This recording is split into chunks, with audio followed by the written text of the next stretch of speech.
আসসালামু আলাইকুম। আজকে আলোচনা করতে আসলাম পার্টস অফ স্পিচ নিয়ে। তো পার্টস অফ স্পিচের একেবারে বেসিক আইডিয়া এই একটা ভিডিওতে ক্লিয়ার করে দেব। আমি অ্যাডভান্স নিয়ে আলোচনা করব না, কারণ অ্যাডভান্স নিয়ে আলোচনা করতে হলে এই ভিডিওটা অনেক বড় হয়ে যাবে। এজন্য শুধুমাত্র বেসিক আইডিয়াটা রাখছি এই এক ভিডিওতে। পার্টস অফ স্পিচের 8 প্রকার আছে, সেই 8 প্রকারের বেসিক আইডিয়া একেবারে ক্লিয়ার করে দেব, যাতে আপনারা দেখে সিদ্ধান্ত নিতে পারেন যে এটা কোন পার্টস অফ স্পিচ। তো চলুন ক্লাসটা শুরু করা যাক। পার্টস অফ স্পিচ মোট 8 প্রকার। এর মধ্যে প্রথমটা হলো নাউন।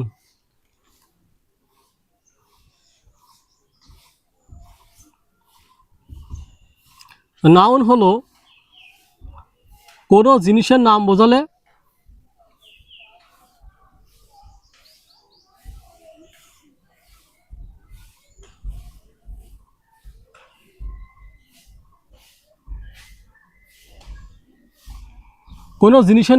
সেটা নাউন হয়।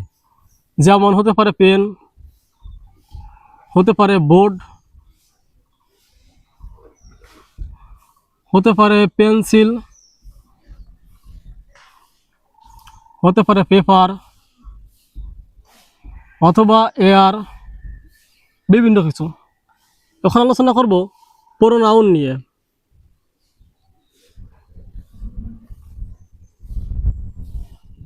প্রোনাউন, তো প্রোনাউন হলো এই নাউনের পরিবর্তে যেটা বসে সেটাই প্রোনাউন। নাউনের পরিবর্তে যেটা বসে সেটা pronoun.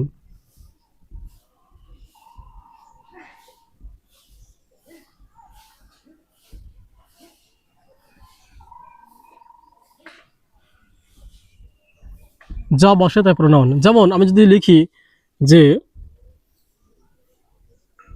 Hasan is my friend, he is a good boy. এখন এই যে নাউনেই হাসান আমার বন্ধু, সে একজন ভালো ছেলে, তো সেটাকে হাসান, তো এইটা হলো নাউন। তা হাসানের পরিবর্তে বসছে হিটা, এইটা হলো প্রোনাউন। এই জন্যই বলে যে নাউনের পরিবর্তে যেটা বসে সেটাই প্রোনাউন। এখন শিখব অ্যাডজেক্টিভ।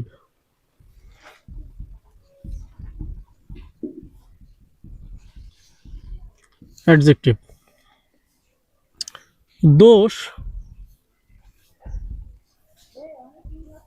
গুণ, অবস্থা, সংখ্যা,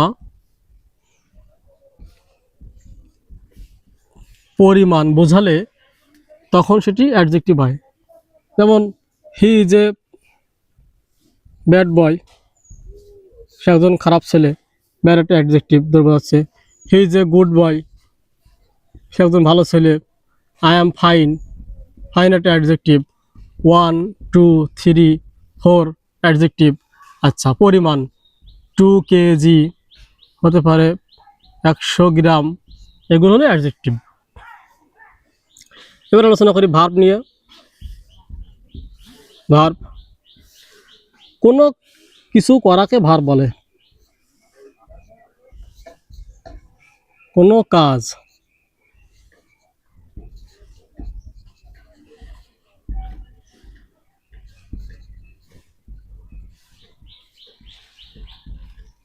কোনো কাজ করাকে ভার্ব বলে। যেমন আমি যদি বলি যে রাইট মানে লেখা, তো লেখা একটা কাজ। ওকে, রিড মানে পড়া, পড়া একটা কাজ।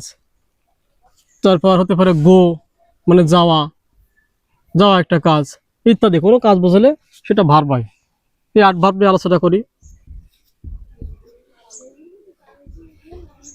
অ্যাডভার্ব, তো অ্যাডভার্ব সংক্ষেপে চিনব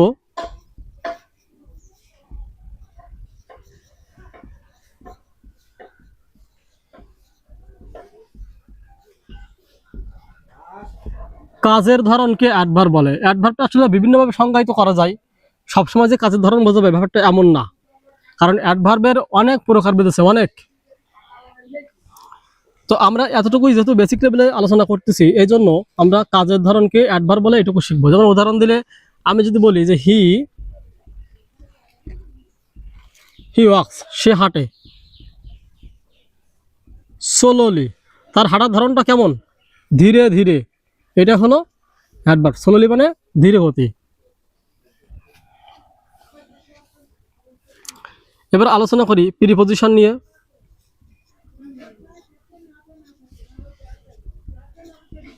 প্রিপজিশন, তো প্রিপজিশন এখানে একটু বোঝার বিষয় আছে। প্রিপজিশন হলো বিভক্তি, বাংলা যে বিভক্তিগুলো আছে এটাই প্রিপজিশন। আমি একটা উদাহরণ দিচ্ছি যে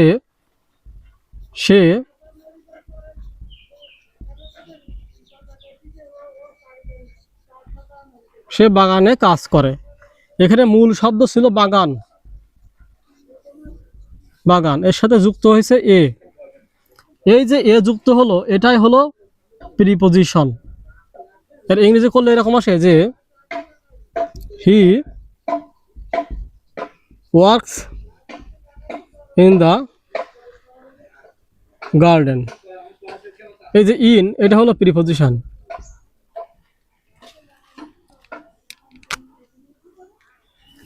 এবার আলোচনা করি কনজাংশন নিয়ে। কনজাংশন, তো কনজাংশন বলে দুই বা তার অধিক শব্দ অথবা বাক্য যখন কোনো শব্দ দিয়ে যুক্ত করা হয় সেটাকে কনজাংশন বলে। যেমন আমি যদি লিখি মিনা রিনা, দুইটা আলাদা আলাদা শব্দ, এই শব্দটাকে আমি যুক্ত করতে একটা শব্দ ব্যবহার করব, যেমন অ্যান্ড, মিনা অ্যান্ড রিনা, এই অ্যান্ডটা হলো কনজাংশন। একইভাবে so that, or, yet, therefore, if, after, before, though ইত্যাদি ইত্যাদি ইত্যাদি কনজাংশন। ইন্টারজেকশনে আলোচনা করি।